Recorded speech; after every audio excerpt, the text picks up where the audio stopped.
السلام علیکم ورحمۃ اللہ وبرکاتہ۔ امید ہے آپ سب بالکل خیریت سے ہوں گے اور بہت اچھا آپ کا رمضان گزر رہا ہوگا انشاءاللہ العزیز۔ تو چلیے آج کے سبق کی طرف چلتے ہیں۔ آج انشاءاللہ ہم 8ویں پارے کا خلاصہ کریں گے، تو شروع کرتے ہیں۔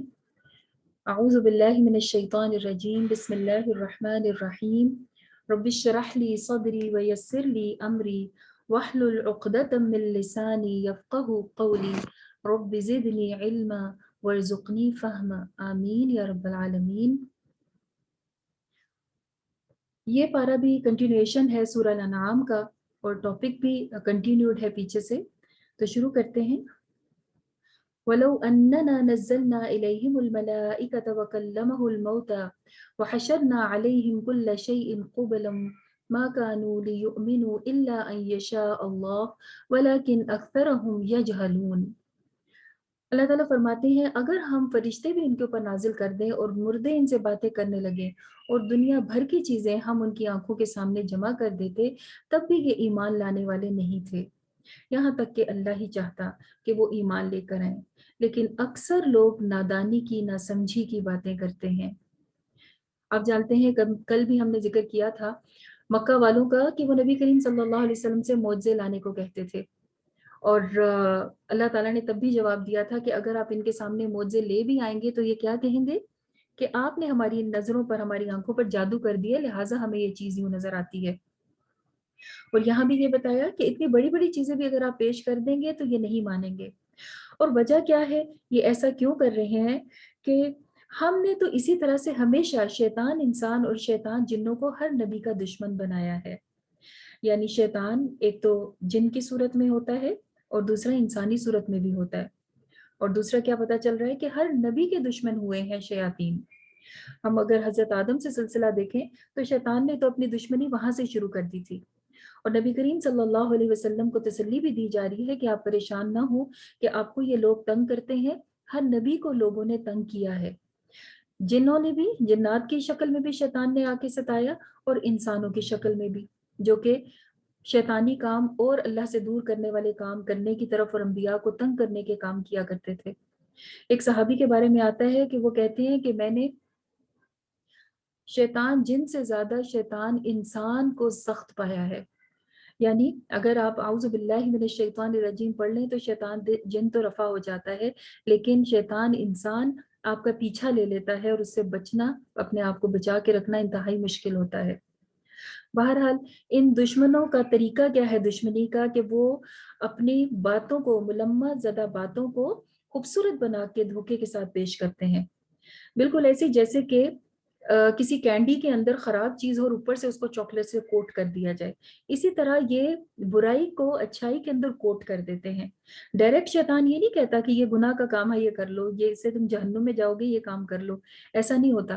وہ ہمیشہ خوبصورت بنا کے پیش کرتا ہے اور انسان اس کے دھوکے میں آ کر وہ کام کر جاتا ہے۔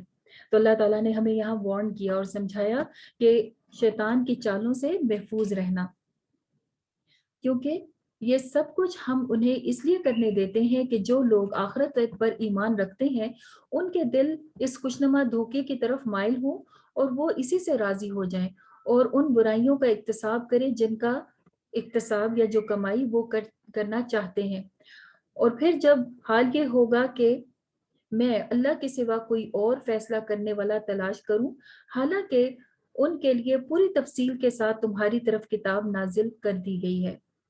تو کیا مطلب ہے اس بات کا، کہ اللہ تعالیٰ چاہتے ہیں کہ راہ کھلی رہے، انسان کے لیے عمل کا راستہ کھلا رہے، اور جو آخرت پر ایمان نہیں رکھتے وہ پھر اس دھوکے میں پڑ جائیں، حالانکہ تمام تفصیل اللہ تعالیٰ نے اپنی کتاب میں نازل کر دی ہے۔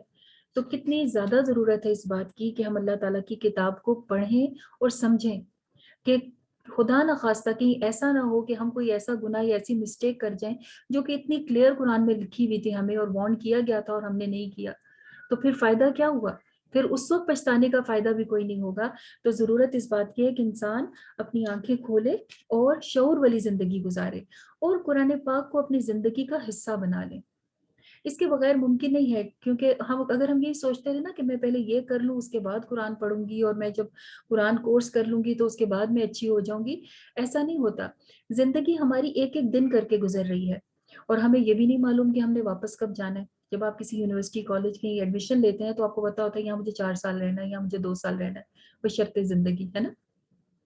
لیکن یہ زندگی جس کے اندر ہم ہیں آج، اس کا ہمیں نہیں پتا کہ آج ہم ہیں اور کل ہوں کہ نہ ہوں، اور پھر اس کا سلیبس ہمارے ہاتھ میں، ہمارے گھروں میں موجود ہے، اور ہم صرف امیدوں پہ چھوڑ دیں کہ ہاں اس کے بعد کروں گی اور اس کے بعد، ایسا کرنے سے انسان خود اپنا ہی نقصان کرتا ہے۔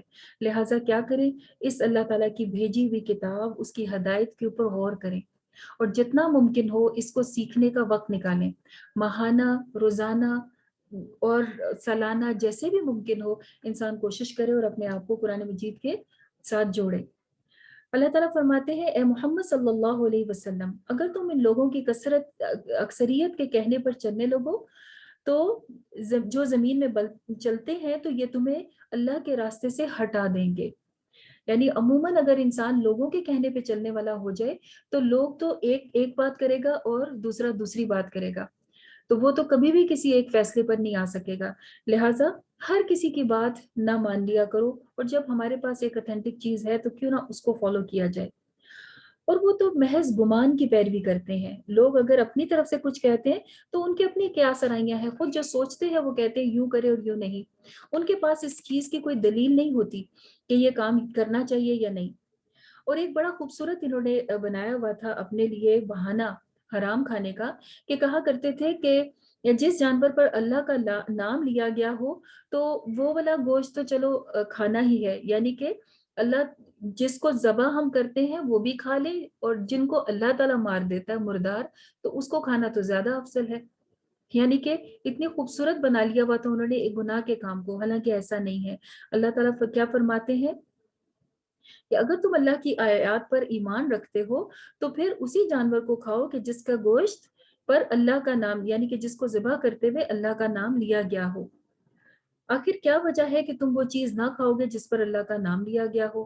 حالانکہ جس چیز کا استعمال مجبوری کے سوا دوسری تمام حالتوں میں اللہ نے حرام کر دیا ہے، اس کی تفصیل تو ہم پہلے تمہیں بتا ہی چکے ہیں، کیونکہ حلال و حرام کے بارے میں ہم نے ان ڈیٹیل پیچھے بھی پڑھا تھا، کل بھی پڑھا تھا۔ وہ جو گر کر اور چوٹ لگنے سے اور گلا گھٹ کے مرنے والے جانور، وہ سب اللہ تعالیٰ نے تفصیل سے بتایا تھا۔ تو یہ سب چیزیں تو اللہ تعالیٰ بتا چکے ہیں، تو اب کیا کرنا ہے کہ اس طریقے پہ چلیں کہ جس کی آپ کے پاس دلیل ہے، صرف سنی سنائی اور یہ کہ ہمارے ہاں تو ایسا ہی ہوتا ہے، اس کو آپ نے فالو نہیں کرنا۔ اور اس کو اللہ تعالیٰ نے خواہشات کی پیروی کہا ہے، کہ وہ محض خواہشات جو ان کا دل چاہتا ہے وہ کرتے ہیں، اور اس طرح سے وہ گناہ کا شکار ہو جاتے ہیں۔ یہ لوگ کہتے ہیں کہ شیطان اپنے ساتھیوں کے دلوں میں شکوک اور اعتراض ڈالتا ہے، یعنی کہ شک ڈالا کرتا ہے تاکہ وہ تم سے جھگڑا کریں، لیکن اگر تم نے ان کی اطاعت قبول کر لی تو یقیناً تم بھی مشرک ہوگے، یعنی ان کی باتوں میں اگر آگے تو تم بھی انہی جیسے ہو جاؤ گے۔ تو کتنا کیئرفل رہنا چاہیے ایسے لوگوں سے کہ جو اللہ تعالیٰ سے دور ہیں یا اللہ تعالیٰ سے دور کرتے ہیں۔ کیا وہ شخص جو کہ مردہ ہے وہ اس کی طرح ہو سکتا ہے جو زندہ ہے؟ اور کیا روشنی اندھیرے کی طرح ہو سکتی ہے؟ یہ اللہ تعالیٰ اگزامپل سے سمجھا رہے ہیں ایمان والے اور بغیر ایمان والے انسان کا فرق۔ تو جس کے پاس ایمان ہے، ایمان کا نور ہے اور دین اسلام ہے، تو وہ ایسے ہے جیسے کہ زندہ ہے، اور جس تک یہ حق نہیں پہنچا یا اللہ تعالیٰ کی تعلیمات نہیں پہنچی تو اس کی مثال ایک مردے کسی ہے۔ اللہ تعالیٰ فرماتے ہیں کہ ہم نے ہر بستی کے بڑے بڑے مجرموں کو لگا دیا کہ وہ لوگوں کے اوپر فریب بھی کرتے ہیں اور ان کے اوپر زور زبردستی بھی کرتے ہیں۔ اور یہ کب ہوتا ہے؟ جب کہ کہیں پر برائیاں پھیلنے لگے، اگر گناہ پھیلے نا تو وہاں پر سب سے پہلے بڑے بڑے مجرم لوگوں کے اوپر مسلط ہو جاتے ہیں اور ان پہ ظلم و ستم کرنے لگتے ہیں۔ اللہ تعالیٰ فرماتے ہیں کہ جب ان کے پاس ہماری آیات آتی ہیں تو وہ کہتے ہیں ہم نہیں مانیں گے، اور جو چیز خود ہم کو نہ دی گئی ہو اور جو اللہ تعالیٰ کے رسولوں کو دی گئی ہو ہم اس کو کیوں مانیں؟ یعنی اللہ تعالیٰ نے یہ کتاب ہمیں کیوں نہیں دی؟ اللہ تعالیٰ فرماتے ہیں کہ اللہ تعالیٰ جسے چاہتے ہیں ہدایت دیتے ہیں۔ ہدایت جو ہے یہ اللہ تعالیٰ کا ایسا گفٹ ہے جو کوئی انسان کسی دوسرے انسان کو نہیں دے سکتا۔ والدین دین کے تعلیم دینے میں بچوں کی ہیلپ کر سکتے ہیں لیکن ہدایت نہیں دے سکتے. نہ کوئی نبی اور نہ کوئی عام انسان. ہدایت دینا اللہ کا کام ہے. یہ سب جو ہے جو اللہ کی طرف بلاتے ہیں وہ صرف کوشش کرتے ہیں. اگر ہدایت دینا ممکن ہوتا تو کیا حضرت نوح علیہ السلام اپنے بیٹے کو ڈوبنے دیتے؟ وہ تو اسے بچا لیتے نا. لیکن ایسا نہیں ہوا. تو اللہ تعالیٰ کیا فرماتے ہیں؟ فَمَن يُرِدِ اللَّهُ أَن يَهْدِيَهُ، جس کے لیے اللہ تعالیٰ ارادہ کرتا ہے کہ اسے ہدایت دے. تو ہدایت کا سمبل کیا ہے؟ پتہ کیسے چلے گا؟ یشرح صدرہ للاسلام، اس کا سینہ اسلام کے لیے کھول دیتے ہیں. یعنی اس کو اللہ تعالیٰ کی باتیں پسند آنے لگتی ہیں، سمجھ آنے لگتی ہیں، اور عمل کرنے کا اس کا دل چاہتا ہے. اور جس کے لیے اللہ تعالیٰ ہدایت کا ارادہ نہیں کرتے اس کا دل تنگ ہونے لگتا ہے. وہ جب تلاوت یا قرآن یا اللہ کی باتیں سنتا ہے تو اس کا دل چاہتا ہے کہ یہاں سے اٹھ کے چلا جائے اور یہ نہ سنے. تو یہ فرق ہوتا ہے ہدایت ملنے اور نہ ملنے میں. تو اسی لیے ہمیں کیا سکھایا گا؟ اہدنا الصراط المستقیم، کہ اللہ ہمیں سیدھا راستہ دکھا دے. وَهَذَا صراط ربک مستقیما، یہ راستہ جو مومنین کو دکھایا گیا یہ اللہ تعالیٰ کا سیدھا راستہ ہے. دنیا میں دکھایا گیا اور بدلے میں دارالسلام میں انہیں داخل کیا جائے گا، یعنی سلامتی کے گھر جنت میں داخل کیا جائے گا جو اس راستے پہ چلتے رہیں گے. اللہ تعالیٰ فرماتے ہیں کہ اس دن، قیامت کے دن، ہم انسانوں کو اکٹھا کریں گے اور جنوں کو بھی، تمام کے تمام لوگوں کو اکٹھا کیا جائے گا اور ان کو ان کے اعمال پیش کیے جائیں گے. آپ جانتے ہیں نا کہ دو طرح کی مخلوقات ہیں کہ جو بااختیار ہیں اور جن کا حساب کتاب بھی ہونا ہے اور جن کو جنت اور جہنم میں بھی جانا ہے. تو ایک تو انسان ہے اور دوسرے جنات. تو یہاں پر ان کا بھی ذکر کیا گیا اور پھر فرمایا اے گروہ جن و انس، دونوں کو مخاطب کیا، کیا تمہارے پاس خود تمہیں میں سے پیغمبر نہیں آئے جو تم کو میری آیات پڑھ کے سناتے اور اس دن کے انجام سے ڈراتے؟ تو وہ کہیں گے، قیامت کے دن کا حال بتایا جا رہا ہے، وہ کہیں گے ہاں ہم اپنے خلاف خود ہی گواہی دیتے ہیں کہ بالکل آئے تو تھے، ہم نے سنا تو تھا لیکن توجہ نہیں دی تھی، لہٰذا ہم خود ہی گلٹی ہیں، ہماری غلطی ہے کہ ہم نے نہیں مانا تھا. اور وجہ یہ تھی کہ دنیا کی زندگی نے ہمیں دھوکے میں ڈال کے رکھا ہوا تھا. اور وہ دھوکہ یہی والا ہے کہ انسان سوچتا ہے کہ اچھا ابھی کرتے ہیں، اچھا ٹھہر کے کرتے ہیں، اچھا کچھ دن بعد کر لیں گے. تو اس طرح کے دھوکے میں اور پھر دنیا کی ایسی مصروفیات میں انسان لگ جائے کہ اس کے پاس اپنی آخرت کا سامان کرنے کا وقت نہ بچے. اور پھر جب نیکیاں کماتے بھی ہیں تو اس میں بھی درجات ہوتے ہیں. اللہ تعالیٰ فرماتے ہیں وَلِكُلٍّ دَرَجَاتٌ مِّمَّا عَمِلُوا، ہر کسی کے لیے ہم نے درجات بنائے ہیں اس کے مطابق جو کہ وہ عمل کرتے ہیں. اب ایسا نہیں ہے کہ کوئی ایک کلمہ پڑھے اور کوئی ایک اپنی زندگی اتنی مشکلوں سے گزارے اللہ کی راہ میں، دونوں کو ایک ہی جیسی جنت میں پہنچایا جائے. ہر کسی کے لیے درجات ہوں گے. اور جنت کے بارے میں ایک حدیث میں تو آتا ہے کہ جنت کے 100 درجات ہیں اور ایک سے دوسرے درجے کا فاصلہ اتنا ہے جیسے زمین سے آسمان کا. اور پھر ایک جگہ یہ بھی آتا ہے کہ درجات اتنے ہیں جتنے کہ قرآن پاک کی آیات. اور اس وقت انسان سے کہا جائے گا کہ قرآن پڑھو اور پڑھتے جاؤ اور اپنے درجات پہ بلند ہوتے چلے جاؤ، کہ لفٹ اپ ہوتا چلا جائے گا جتنا انسان قرآن اس وقت پڑھتا چلا جائے گا. اور تمہارا رب لوگوں کے اعمال سے بے خبر نہیں ہے، تمہارا رب بے نیاز ہے اور مہربانی اس کا شیوا ہے. مطلب وہ مہربان بھی ہے اور بے نیاز بھی ہے، یعنی کہ عبادت جو تم کرتے ہو اس کا محتاج نہیں ہے، اس کے محتاج ہم خود ہی ہیں. اور پھر مہربان ایسے بھی ہے کہ وہ قبول فرما لیتا ہے، کہ جتنے خلوص سے نیکی کی جاتی ہے اتنا زیادہ اس کا بدلہ بھی دیا جاتا ہے. ایک حدیث سے ہمیں یہ پتہ چلتا ہے کہ نبی کریم صلی اللہ علیہ وسلم نے فرمایا کہ جب کوئی انسان کسی نیک کام کا ارادہ کرتا ہے تو اللہ تعالیٰ اس کے لیے ایک نیکی لکھ دیتے ہیں، اور جب وہ کام کر لیتا ہے تو اس کو 10 نیکیاں ملتی ہیں، یعنی ایک نیکی کے بدلے 10 ریوارڈ مل جاتے ہیں. اسی طرح جب کوئی انسان برائی کا ارادہ کرتا ہے تو برائی نہیں لکھی جاتی یہاں تک کہ وہ گناہ کر لے، اور اس کے بعد بھی 6 گھڑیاں فرشتہ انتظار کرتا ہے کہ ہو سکتا ہے یہ توبہ کر لے. اور جب وہ توبہ کر لیتا ہے تو وہ گناہ نہیں لکھا جاتا، اور اگر وہ پھر بھی کر جاتا ہے گناہ اور توبہ بھی نہیں کرتا، پھر ایک کے بدلے ایک ہی گناہ لکھا جاتا ہے. کتنی رحمت ہے اللہ تعالیٰ کی کہ اللہ تعالیٰ نیکیاں بڑھا کے لکھتے ہیں، گناہ ایک کے بدلے ایک لکھتے ہیں. اور اگر کوئی انسان گناہ کی نیت کرے کہ میں یہ برا کام کروں گا اور پھر نہ کرے تو پھر بھی اس کی ایک نیکی لکھی جاتی ہے. سبحان اللہ، کہ اس نے گناہ کا کام چھوڑ دیا اور نہیں کیا. تو یہ ہے اللہ تعالیٰ کی رحمت جو کہ وہ اپنے بندوں کو عطا فرماتا ہے. پھر اللہ تعالیٰ نبی کریم صلی اللہ علیہ وسلم کو مخاطب ہو کے فرماتے ہیں کہ محمد صلی اللہ علیہ وسلم کہہ دو کہ لوگوں تم اپنی جگہ پر عمل کرتے رہو اور میں بھی اپنی جگہ عمل کر رہا ہوں، ان قریب تمہیں معلوم ہو جائے گا کہ انجام کس کے حق میں بہتر ہے.